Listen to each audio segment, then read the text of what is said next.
Naam, ahlan wa sahlan wa marhaba mpenzi mtazamaji popote ulipo, karibu kwenye NTV Jioni, ikiwa ni Jumatatu ya tarehe 20 mwezi Aprili mwaka 2020, wakati ambapo ulimwengu unaendelea kukabiliana kwa hali na mali na maambukizi ya COVID-19 katika kona mbalimbali ya ulimwengu huu. Hapa nchini Kenya mambo sio tofauti. Serikali imechukua mikakati madalbasar kuhakikisha kwamba inapunguza wigo na inafinya ule wigo wa maambukizi, na takwimu za hapa nchini ni kama unavyoziona. Tuna mengi ambayo tumekuandalia jioni hii, lakini kama kawaida tunaanza na vipasho. We move all the populations in mudslide prone areas to safe places. Wataalamu wa hali ya hewa watabiri mafuriko na maporomoko zaidi, huku waliofariki Chesagon wakiongezeka. One doctor is still under treatment while the other one has recovered. Daktari ni mmoja wa waliopona corona nchini, huku idadi ya maambukizi sasa ikifikia 281. Of these confirmed cases, 7 are Kenyans from Mombasa. Kengele ya hatari ya Mombasa, huku mitaa zaidi ikifikiwa na virusi vya corona. Sisi tunakubali makosa yetu. Na wanawake 39 watiwa mbaroni na kuwekwa karantini kwa kufanya harusi ya halaiki katika mtaa wa Kayole hapa Nairobi. Mbashara kutoka Jumba na Nation. Hii ni NTV Jioni na Salim Swaleh. Shukran mtazamaji kwa kuichagua NTV Jioni, kitovu cha habari za kweli na uhakika, tena za kina na utendeti. Mfasiri wetu wa lugha ishara jioni hii ni Flora Atieno. Tunaanza taarifa zetu kwa habari za majonzi, ambapo idara ya kutabiri hali ya hewa kunradhi hapa nchini imetoa mwelekezo na imetoa maagizo kwa wananchi, ikiwataka wachukue tahadhari kubwa zaidi, ikisema katika siku 2 zijazo hali huenda ikawa mbaya zaidi katika baadhi ya maeneo. Mawaziri watatu wamekutana leo na kutoa taarifa, huku wakiwataka baadhi ya Wakenya katika maeneo ya Garissa na Tana River kuchukua tahadhari na kuhama maeneo ya hatari na kwenda katika maeneo salama zaidi kabla ya mvua kubwa kuanzia kesho. Wataalamu wa idara ya kutabiri hali ya hewa nchini walimpa taarifa mwenyekiti wa kamati ya mawaziri Fred Matiang'i, aliyeandamana na mawaziri wengine watatu, kuhusiana na mvua kubwa itakayoshuhudiwa na kusababisha mafuriko nchini. Kulingana na waziri wa kawi Charles Keter, mabwawa yote ya kuzalisha nguvu za umeme nchini yamejaa, hali ambayo itasababisha mafuriko hususan maeneo ya Garissa na Tana River. With the projection which our technical team are telling us, in the next 2 days, those people who are living on the lower part of Garissa, there will be a lot of water because it's not only from Kiambere. There is also heavy rain from Kitui, heavy rain from Meru, which join Tana River ahead of after Kiambere. Huku wengi wakibwaga makini katika kukabiliana na virusi vya corona, majanga yanayosababishwa na hali ya hewa sasa yatakumba kaunti kadhaa nchini. Kulingana na Wizara ya Usalama, serikali inapanga jinsi itakavyo wanasua watu walioko katika maeneo yatakayoathirika pakubwa na mafuriko na maporomoko ya ardhi. Maeneo hayo ni Murang'a, Taita Taveta, Elgeyo Marakwet, Pokot Magharibi na kaunti za Tana River na Garissa. Maeneo mengine yatakayoathirika ni maeneo karibu na Ziwa Victoria na Kisumu. This is the long rain season, and the long rain season starts from March to May for most areas, except for the western and coastal regions. Move to the higher ground, period. But of course, if it gets to a point where we feel certain populations are in danger and they're not moving as fast as we want, that's where we have engaged the chiefs, assistant chiefs. We will use local structures that don't have to use force, because those people will talk to them in a way they will understand. Serikali za kaunti zimehitajika kutenga fedha za kutosha katika hazina zao za kukabiliana na dharura, ili kukabiliana na janga la hali ya hewa litakalohubika maeneo yao. Vincent Odur, NTV. Na natumai kwamba yale maeneo yametajwa mtazamaji, kama huko katika maeneo hayo, chukua tahadhari ya mapema usije ukakosa kuziba ufa ukajenga ukuta mzima. Wahudumu wa afya nchini wamepata afueni baada ya serikali kutangaza kwamba itagharamia kikamilifu matibabu yao kutokana na ugonjwa wa COVID-19. Wakati huo kaunti zilizoko karibu na Nairobi zimetakiwa kuchukua tahadhari ya hali ya juu ili kuepuka maambukizi ya corona, na ili kufika katika maeneo hayo wajaribu kujizuia na maambukizi hayo. Swaleh na taarifa hiyo. Eneo hili maalum lililoko katika hospitali ya Kenyatta limetengewa wahudumu wa afya nchini ambao wako katika mstari wa mbele kukabiliana na janga la COVID-19. Hii ni baada ya madaktari wawili kuambukizwa virusi vya corona.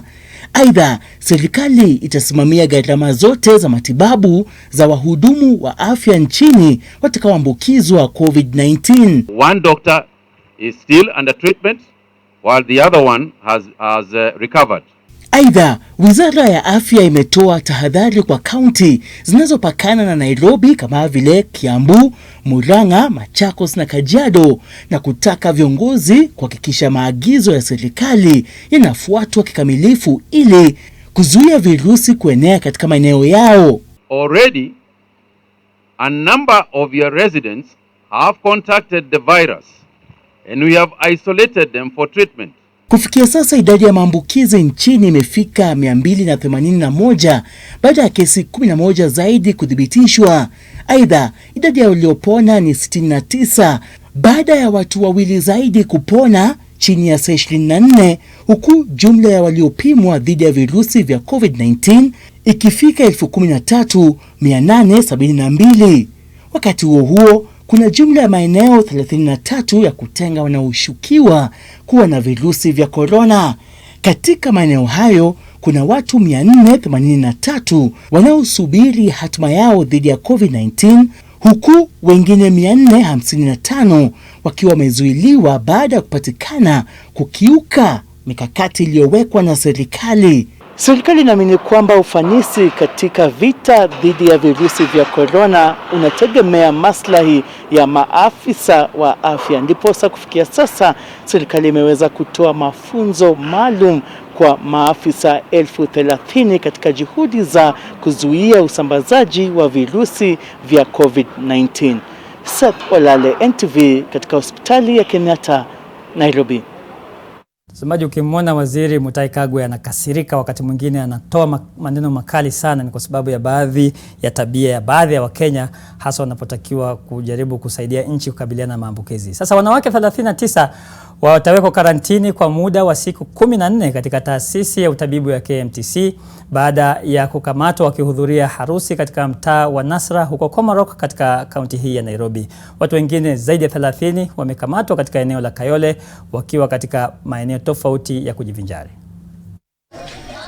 Hapa ni mtaani Nasra, eneo la Komarok, kaunti ya Nairobi. Wanawake hawa walikuwa wakihudhuria sherehe ya harusi. Hii ni licha ya serikali kutoa amri ya kutokuwepo kongamano la watu ili kuzuia kuenea kwa COVID-19. Maafisa wa polisi wamesema kuwa waliarifiwa na umma kuhusu tukio hilo Jumapili asubuhi. Wanawake hao waliokongamana bila kuzingatia umbali kati yao licha ya kuvalia maski. Maafisa wa polisi walipofika hapo jioni, sherehe ilikuwa imenoga kweli kweli. Wanawake watatu walijaribu kutoroka kwa kupanda darini, lakini walikamatwa. Ni nini ulikuwa unaenda huko juu? Unajua hakuna harusi inakubaliwa watu chache. Hata kama tumeshikwa tungepelekwa station. Sisi tunakubali makosa yetu. Hatujakataa. Ukikaidi amri ya serikali, it is an insult to the government. Why should people gather when people are spreading diseases? I'm not saying they are sick, but in such a situation, you never know who is who. So all these women will be taken for quarantine. Kwingineko, watu 31 walikamatwa eneo la Kayole na kuwekwa karantini katika taasisi ya mafunzo ya utibabu KMTC jana usiku. Wengi wao walikamatwa wakiwa katika baa na maeneo ya kujivinjari kinyume na masharti ya Wizara ya Afya. Zaidi ya watu 147 walikamatwa katika maeneo tofauti Nairobi wikendi iliyopita. Katika juhudi za kuhakikisha maagizo ya serikali yanatiliwa maanani ili kuzuia kuenea kwa maambukizi ya homa ya corona, Serikali imeonya kuwa yeyote atakayepatikana nje wakati wa kafyu atawekwa karantini kwa lazima. Rose Wangoi, NTV. Shukran sana Rose Wangoi. Bila shaka mtazamaji, na hilo linatuleta katika swali letu la siku. Tunakuuliza kwa mtazamo wako wewe mwenyewe, unadhani ni kwa nini baadhi ya Wakenya wanaendelea kupuuza maagizo yanayotolewa na serikali? Kwa nini baadhi ya Wakenya wanapuuza maagizo ya kukabili COVID-19 humu nchini? Unazungumza nasi kupitia mitandao yetu ya kijamii @Salim Swaleh 001 @NTV Kenya. Hashtag yetu kama kawaida ni NTV Jioni. Tukisonga mbele na katika taarifa ambayo inakuvunja moyo, idadi ya watu waliofariki katika maporomoko ya ardhi katika eneo la Chesagon kwenye mpaka wa Elgeyo Marakwet na Pokot Magharibi imepanda na kufikia watu 12 baada ya afisa wa polisi kufariki akitibiwa katika hospitali ya Moi mjini Eldoret. Serikali ilikuwa imetangaza jana kwamba watu 28 bado hawajulikani waliko, na kama anavyoripoti sasa mwandishi wetu Lois Wangoi ambaye ametembelea eneo hilo, ni kwamba hapajaonekana juhudi zozote za serikali za kujaribu kuwatafuta ambao wametoweka. Tunawasili Chesagon mwendo wa saa 3 asubuhi, na hii ndiyo taswira inayotukaribisha hapa. Ishara tosha ya athari za maporomoko ya ardhi yaliyosababishwa na mvua kubwa eneo hili. Kufuatia kutoweka kwa watu 28 baada ya maporomoko haya, tulitarajia uwepo wa serikali kuwa mkubwa katika shughuli ya okoa. Amini usiamini, hamna juhudi zozote hapa za kuwatafuta watu 28 waliobebwa na mafuriko. Kwa upande mmoja tunawaona askari wa kitengo cha GSU wakipiga gumzo, wanaondoka muda mchache baadaye. Ni kilio na majonzi kwa familia hii kumkosa mwana wao kufuatia maporomoko ya ardhi. Hii ni familia ya mtoto Winnie Tarus aliyesombwa na maporomoko ya ardhi. Na tunaomba serikali wakuje watafutie hata watoto wetu wenye wamepotea mto huu, ingalao tupate hata mtoto akiwa ameaka hata tumshike. Wenyeji hapa wameachwa hoi bin taabani. Vijana hawa wasiokuwa na vifaa mwafaka wanajitahidi kutafuta watu 28 ambao walisombwa na mafuriko. Wananieleza kwamba asubuhi mapema walipata miili mitatu ambayo walikabidhi kwa polisi. Leo baada ya kupata miili 3, polisi walikuwa wanapiga doria, wakafika wakakutana nazo, sasa ndio wakachukua. Muda mchache baadaye familia ya Winnie Tarus inapokea simu kutoka kwa vijana wanaoongoza shughuli za uokoaji. Wamepata miili miwili na familia hii inaanza safari ya kuthibitisha ikiwa Winnie Tarus ni mmoja wao. Tukiendelea na safari hiyo, tunapata taarifa ya waziri wa usalama wa ndani Fred Matiang'i akisema serikali inafanya kila juhudi kudhibiti hali Chesagon, lakini hapa wenyeji wanajisaidia wenyewe. Kilomita 5 baadaye, familia ya Winnie Tarus inathibitisha kuwa mwili mmoja ni wa mwana wao. Shirika la Msalaba Mwekundu linawapa vazi la kubebea maiti. Kisha familia hii inaanza safari ya kumsafirisha mwana wao nyumbani kwa mazishi. Mwendo wa saa 10 hivi, mawingu yanatanda tena, tunajiandaa kuondoka, lakini tunapata habari kwamba kulikuwa na mkutano wa maafisa wa serikali wakiongozwa na kamishna mshirikishi wa bonde la Ufa George Natembea katika shule ya msingi ya Sambalat, ila hawakufika katika eneo la mkasa. Lois Wangoi katika eneo la mpakani la kaunti ya Pokot Magharibi na Elgeyo Marakwet. Tuna wingi wa matumaini kwamba hali hiyo itashughulikiwa ipasavyo na watu wa eneo hilo watapata msaada wanaohitaji kwa dharura, hasa wakati huu mgumu wa corona na mafuriko. Visa vya corona katika kaunti ya Mombasa vimeongezeka leo baada ya watu 7 zaidi kupatikana na virusi hivyo, na hivyo kupelekea idadi ya walioambukizwa katika kaunti hiyo ya eneo la Pwani kufikia 50. Idadi ya visa katika kaunti hiyo ya Pwani imepanda, na maeneo yaliyoathirika zaidi ni kama vile Nyali ambayo ina watu wengi, lakini kuna maeneo mengine mapya kama Miritini na Bondeni. Kevin Mutai na taarifa hiyo. Licha ya visa vya kwanza vya Pwani kuripotiwa kaunti za Kilifi na Kwale, Mombasa sasa ndio inaongoza Pwani ikiwa na zaidi ya visa 50, huku Kilifi ikifuata na visa 10 na Kwale ikisalia na kimoja. Hali ya kuenea kwa virusi hivi vinaendelea kuzua hofu hapa Mombasa, kwani matangazo ya kila siku hayakosi kisa cha kaunti nambari 001 baada ya kudokezea baadhi ya mitaa iliyoathirika zaidi kama vile Nyali hiyo jana. Leo waziri wa afya ametangaza visa 7 zaidi. 7 are Kenyans from Mombasa. And in that Mombasa area, we have got quite a few, I think 3 are from Bondeni in the old town in Mombasa. We have a few also from other areas, Miritini. I think we have a case from Miritini. And a couple of other areas within Mombasa town itself. Aidha, changamoto kubwa ambayo inaonekana kuchangia kuenea kwa virusi hivi ni wenyeji kukaidi masharti iliyowekwa. Bado kuna idadi kubwa ya watu ambao hawavai maski wala kujitenga umbali na makundi, kwani sokoni, magari ya usafiri wa umma na hata maeneo tofauti wengi wanaendelea na shughuli zao za kawaida bila kuzingatia kanuni zilizopo. Watu wanatangamana ama watu wanaingiliana katika zile shughuli za kila siku. Hili janga limetokezea, limeathiri sehemu nyingi za kazi. Ukiangalia kuna wafanyabiashara wadogo, kuna uzaji kahawa, kuna uzaji bajia, kuna vinyozi na kila kitu. Na Mombasa hii pia tunatarajia watu kutoka nje, sehemu za Likoni. Kwa sasa shughuli ya kupima umma kwa halaiki katika bandari ya Mombasa bado inaendelea. Shughuli sawia na hiyo ilikuwa ianze leo huko Kilifi, lakini haikufaulu kwa sababu ya ukosefu wa vifaa vya kufanyia uchunguzi. Kevin Mutai, NTV, Mombasa.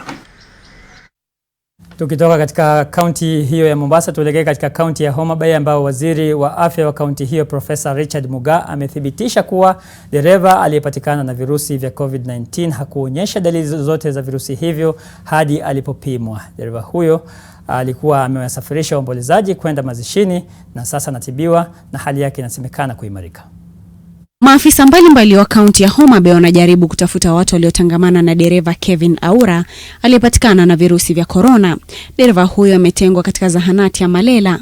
Waziri wa afya wa kaunti ya Homa Bay amesema kuwa dereva huyo alionyesha dalili za ugonjwa wa malaria na akatibiwa. Dereva huyo alikuwa anawasafirisha waombolezaji Kendu Bay kwenda mazishini. Leo ni siku ya 5. Hakuna ugonjwa wote uko kwa mwili wangu na mimi niko sawa, I am just healthy. Hapa tangu niletwe hapa mahali niko mahali naitwa Malela. Hakuna medication yote nimepewa na naambiwa nimetestiwa COVID-19 serious. This is a dangerous disease. Kama kweli niko nayo, kwa nini wasitreatiwi? He had just a low grade fever, but he's okay. He has no cough. He's not having any difficulty in breathing, but he's positive. And this is important to know that not all positive people will come with symptoms, but we have to isolate him because he can transmit the virus, and he will have to stay there. We support him, we give him supportive treatment until he will have turned negative twice. Kamishna wa kaunti ya Homa Bay David Kipkemei ameeleza kuwa barua iliyokuwa inatumika na dereva huyo kuvuka vizuizi iliandikwa na kamanda wa kaunti ya Nairobi na wanafanya uchunguzi kubaini iwapo ilikuwa sahihi. Watu waliokuwa wamewekwa karantini katika zahanati hii wanalalamika kuwa hawajakuwa wakishughulikiwa na wahudumu wa afya. Hata hivyo, usalama umeimarishwa zaidi ilivyokuwa kwenye mipaka ya kaunti hii ya Homa Bay ili kuzuia maambukizi zaidi. Halima Gongo, NTV. Naam, mtazamaji, bado kuna taarifa nyingine za kukanganya kutoka katika kaunti hiyo ya Homa Bay. Kuna familia ambayo bado inadai kwamba imesingiziwa kwamba mmoja wa wanafamilia anaugua COVID-19, lakini ukweli wa mambo wanasema sio hivyo. Hayo ni madai yao. Ni katika taarifa ambayo tunaendelea kukuandalia hapa NTV Jioni. Tutakuwa tunakuletea baada ya mapumziko yasiokuwa marefu. Usiondoke hapo ulipo.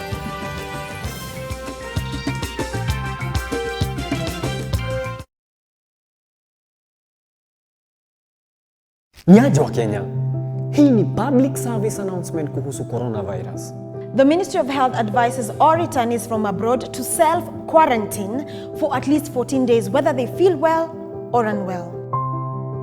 Wash your hands regularly following the 8 steps of hand washing. Wet hands with warm water. Apply a small amount of soap. rub palms together, rub fingers and thumbs and the beads in between, rub nails on palms, rub the back of each hand, rinse with clean running water, and dry thoroughly with a clean dry towel. Furthermore, it is advisable to cover your mouth and nose adequately when sneezing or coughing and immediately dispose of the tissue in a dustbin. Please do not use handkerchiefs if you can avoid it. If disposable tissue is unavailable, cough into your elbow. Try and avoid close contact with anyone showing signs of respiratory illness, such as coughing or sneezing. Before you share any coronavirus information on social media, please verify it with Ministry of Health to avoid panic and alarm among your fellow Kenyans. Je, maumivu ya kichwa na kukosesha amani? Kaluma Strong hutuliza maumivu ya kichwa, maumivu ya mwili na hata huondoa joto jingi mwilini. Kaluma Strong ina aspirin kama kiungo. Maumivu yakizidi, muone daktari. Sensitivity is a short, sharp pain that people experience when they have something hot or cold getting to the nerve of the tooth, causing that discomfort. If the sensitivity is left alone, it may get worse. Dentists recommend Sensodyne to their patients. It's able to get inside the tooth and calm the nerve of the tooth down. And the proof's in the results. It works. Good morning, Janet. Wow! And you are? I'm Casey. Now help you with anything to do with your KCB bank account. Pay bills, transfers, statements. You're hired. I'm your internet banking security ninja. I'm your 24/7 personal assistant. Super. So, we can always talk about your account, online, whenever you like. Need a ride? Let's go. Alrighty, with you anywhere, anytime. Register at your nearest branch for KCB Internet Banking today.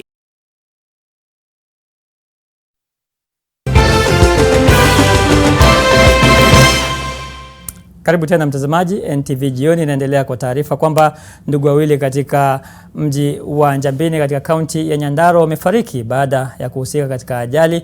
Wawili hao walikuwa kwenye pikipiki walipogongana na lori. Haya na mengine ni katika mkusanyiko wa taarifa za mashinani na Sharon Baranga. Kulingana na walioshuhudia ajali hiyo, ndugu hao wawili Titus Gatitu na Steven Dungu walikuwa kwenye pikipiki na walikuwa wakiipeleka kwa kasi. Ajali ilitokea kwenye daraja la Sasumwa mjini Njambini, kaunti ya Nyandarua. Inasemekana aliyekuwa akiendesha pikipiki aliingia barabarani bila kuzingatia sheria walipogongwa na lori. Walikimbizwa hospitalini lakini walikuwa tayari wameshakata roho. Kwingineko, wakazi wa mitaa ya Kiplombe, Mwanzo na Kamkunji mjini Eldoret wanalalamikia ongezeko la visa vya mauaji ya kikatili, hasa wakati huu wa amri ya watu kutokuwa nje usiku. Katika eneo la Kiplombe, wenyeji walistaajabishwa na tukio la mtu kuuawa usiku wa kuamkia leo na mwili wake kutupwa kwenye mtaro.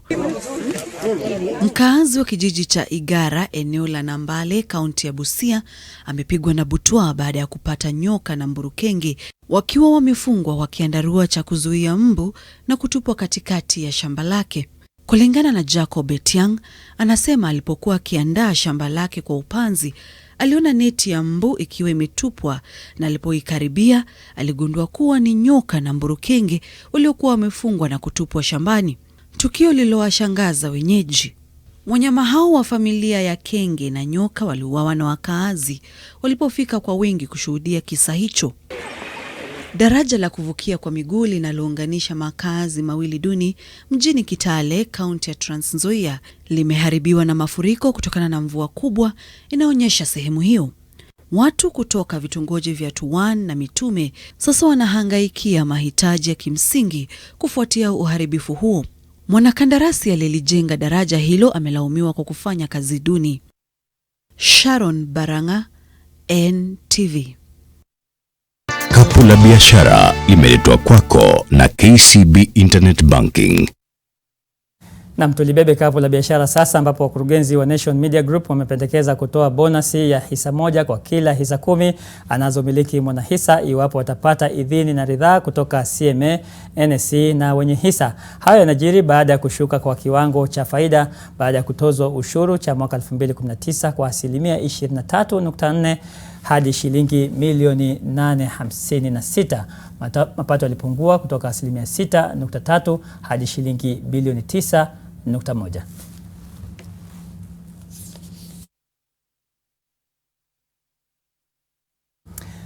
Wakulima kutoka mkoa wa Magharibi wameghadhabishwa mno na kile wanachodai ni uagizaji wa sukari kutoka nchi jirani ya Uganda. Wadau wanasema kwamba sekta hiyo inapata pigo baada ya sukari kuingia humu nchini na kuuzwa kwa bei ya chini.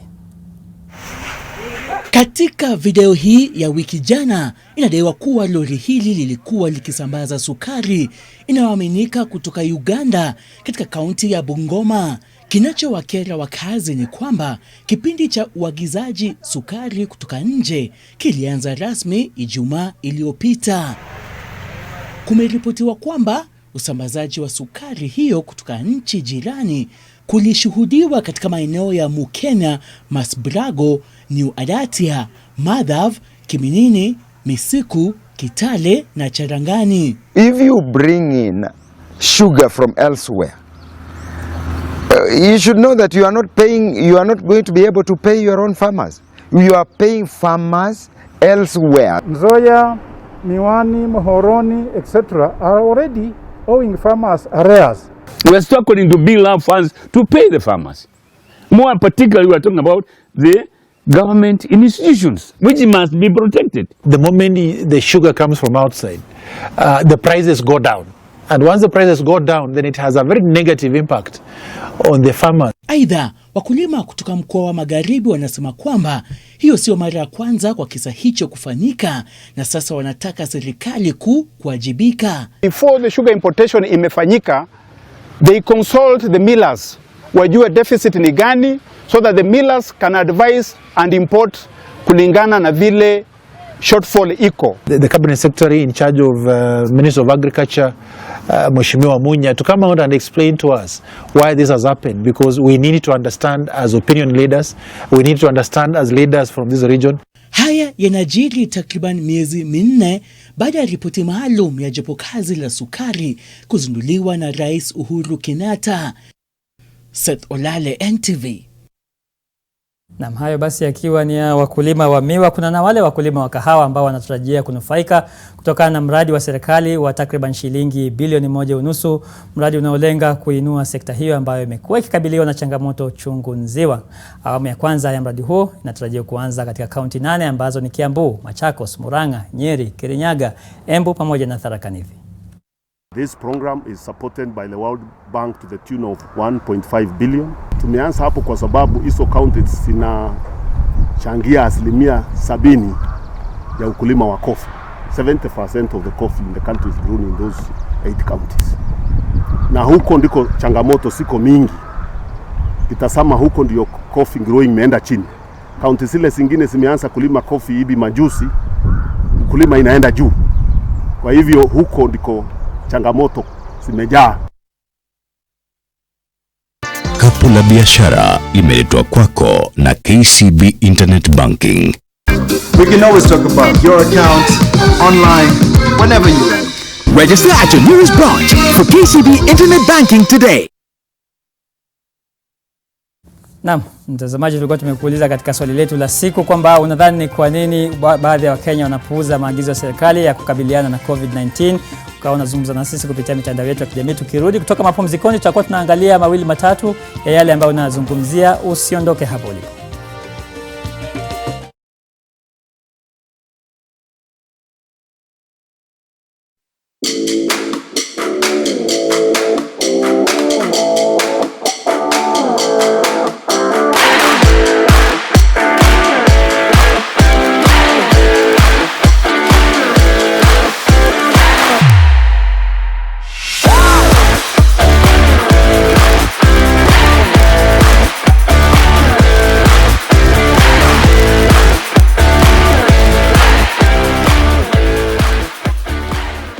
Nyaje wa Kenya, hii ni public service announcement kuhusu coronavirus.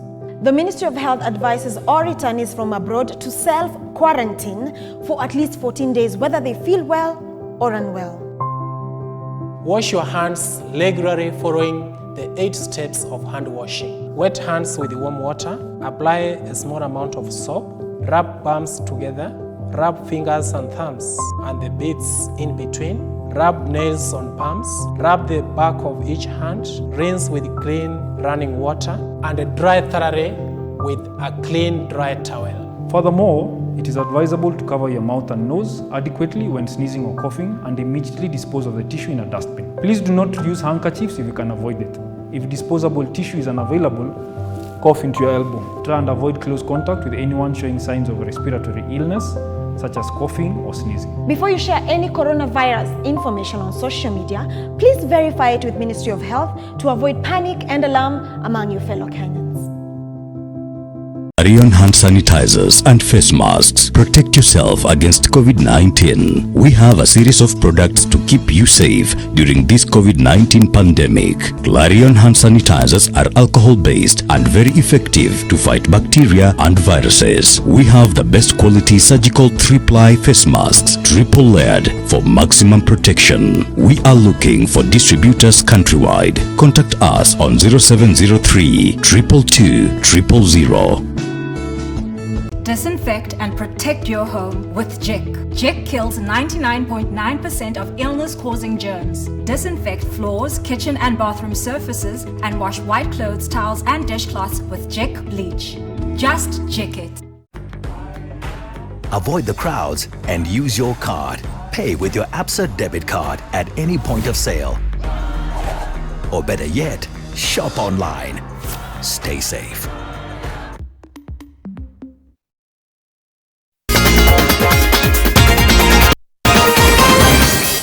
Naam, ni wasa wa kuingia michezoni ambapo nahodha wa timu ya taifa ya volleyball ya kinadada Masi Muhimu sasa anaiomba serikali kuwastiri wanaspoti na sekta nzima hiyo ya spoti kama ilivyofanyiwa sekta nyinginezo wakati huu wa kupambana na janga la corona. Rais Uhuru Kenyatta aliamuru Wizara ya Michezo, Tamaduni na Turathi za Kitaifa kutoa shilingi milioni 100 kwa sekta ya sanaa kutoka kwa hazina ya michezo ili kuwakinga wasanii dhidi ya athari za COVID-19, lakini hakusema lolote kuhusiana na sekta ya michezo. Kuna players wale wako national team na wako players hawana contract. So mimi ningeomba tu the government wasaidie kwa sababu mtu volleyball ndio life yake yote na saizi vile kila kitu imesimama, ana mbele ana wala nyuma, na ndakana alipa hao, ndakana food, wengine wako na family. So mimi ningeomba government na Olympic Committee waingilie kati wasaidie volleyball swala hawana contract. The sports people, mimi nataka tu hivi tukue tu kitu kimoja. Tuseme mwenzako ana anything, wewe uko na contract, mwenzako hana place ya kupata food, dabiti tu msaidie. Anachosema dada huyo ni kwamba kutoa ni moyo, usambe ni utajiri. Tukisonga mbele, mtaalamu wa Japan ambaye alikosoa mikakati ya serikali ya taifa hilo katika kukabiliana na COVID-19 sasa